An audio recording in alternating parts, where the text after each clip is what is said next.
determined to praise him no matter what.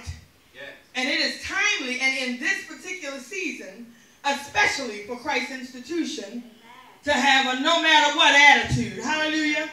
Because please understand, and I know some of you will agree with me already, that since we have proclaimed that we are getting ready to bless God's house in renovation, every devil and demonic spirit in hell has come out to give us some kind of trouble that will cause us to lay our praise down and forget about God. Have I got any real witnesses today?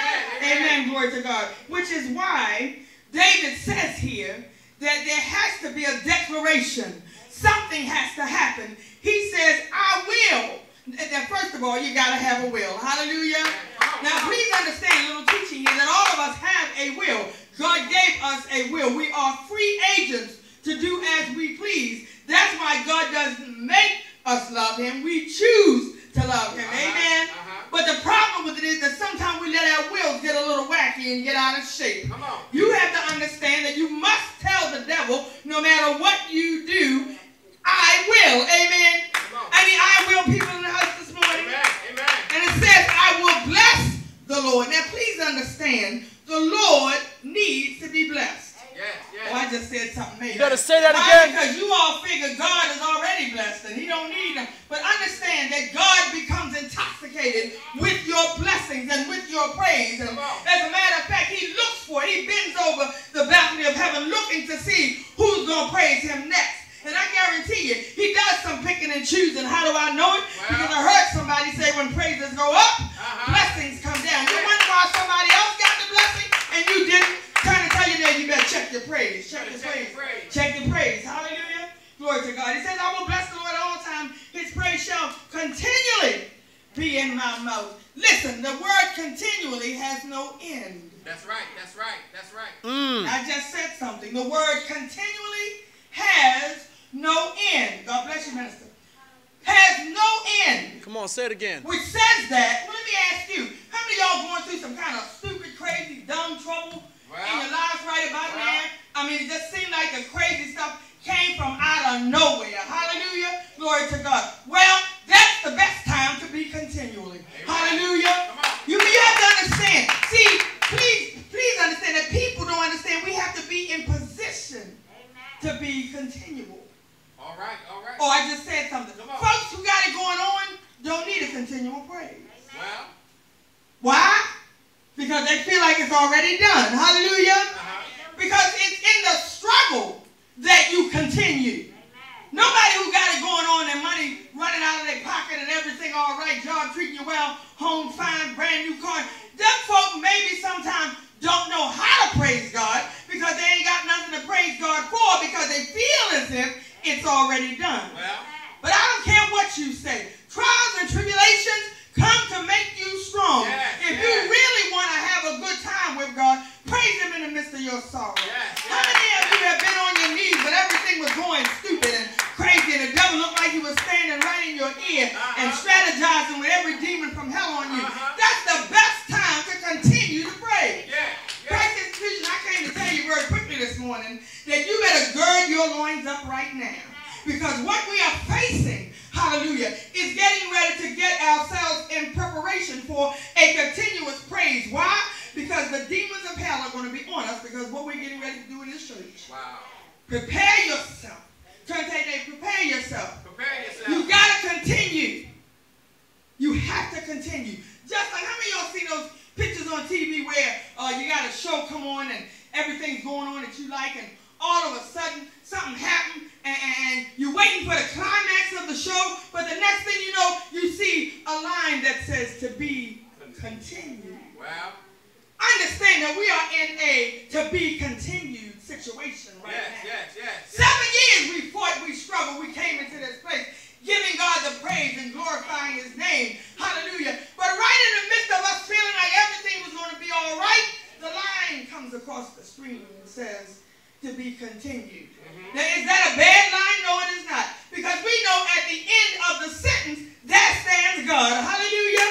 To be continued says, the reason why you don't have to know what's going on is because I already know what's going on. All you got to do is just continue need praise. Hallelujah. Yes. Now, I said you need a no matter what praise.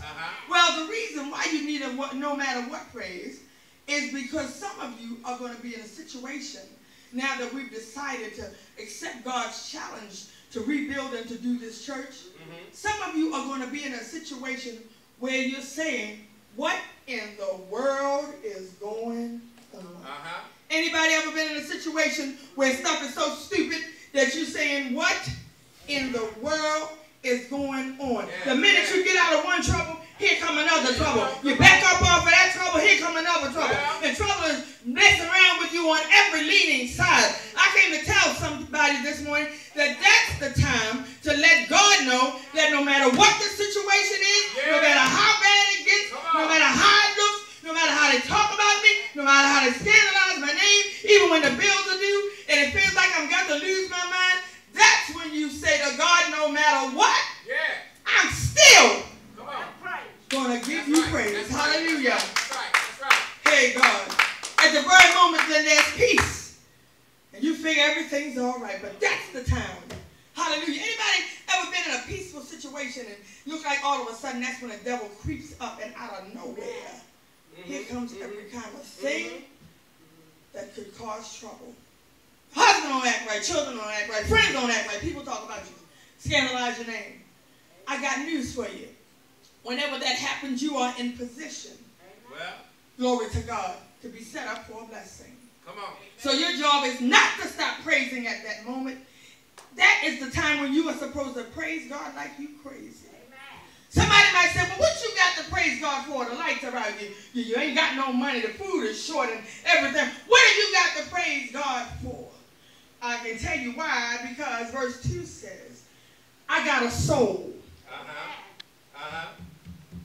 I got a soul. And the reason why that's important is because the soul, no matter what the situation, looks for what it's time to do. The soul looks to see what you're going to do next. Teach it. Now watch it. When trouble comes, the soul gets down. The soul gets burdened.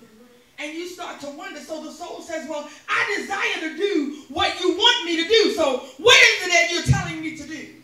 Well, if you don't know what to do, this scripture says it right here.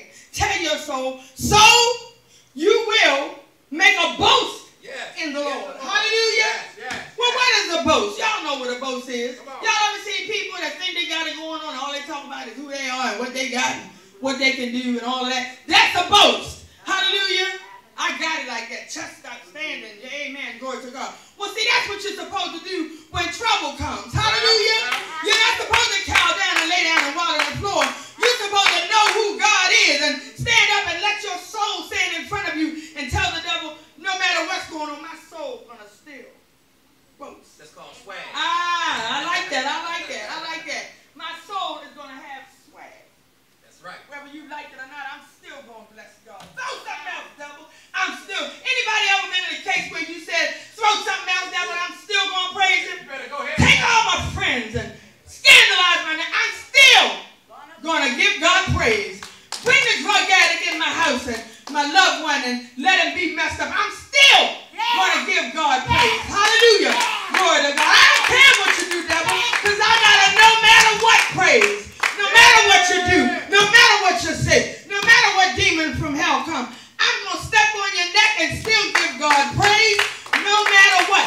Tear me down, pull me down, take my strength, take my joy, take my peace, because by the time I finish praising, I'll get them all back. Hallelujah. Anybody in here this morning got a no matter what praise? Some of y'all going to be facing some things next week. Please understand that I am not in this alone. If you are connected to Christ Institution, then you better have a no matter what praise. Because the same way the demons and the devils will try to come hit me and hit my mind and my heart, if you're connected, guess what? They're going to try to hit yours. Hallelujah. Glory to God. So I'm done. But I want you to sit very quietly for a second and think about what it is that's getting on your last nerve right about now. Some of y'all got trouble so bad that you can't even describe them. And it ain't nothing that you can look at A lot of the trouble is in the mind. Your peace seems to be floating away. Your joy. You're undecided about so many things. Some of y'all feel like we don't know whether to go left or whether to go right. But the thing is, you have to have in this season of a new thing being done in Christ's institution, you have to have a no matter what praise. Yes, yes, yes. For I guarantee you, watch it. I hear God saying, if you allow the what to take over the matter, then you're going to be in trouble. If you allow the what, whatever the situation is, to take over the matter, the fact that you're going to praise God anyway, some of us ain't going to make it. You've got to decide today, whatever it is that's plaguing you, whatever it is that's giving you the blues in the midnight hour, you got to tell it, stand flat-footed in the face of the devil and say, no matter what, I'm still going to give God praise. Now, what I need you to do is find 1 to 3 things that ain't nobody else. God bless you, Deacon Austin. Dry your tears, baby, because it's going to be all right. Hallelujah. And you know what? God thank you, because he told me that if don't but one person get it, come on now, then you're doing your job. Yes, yes. Thank God.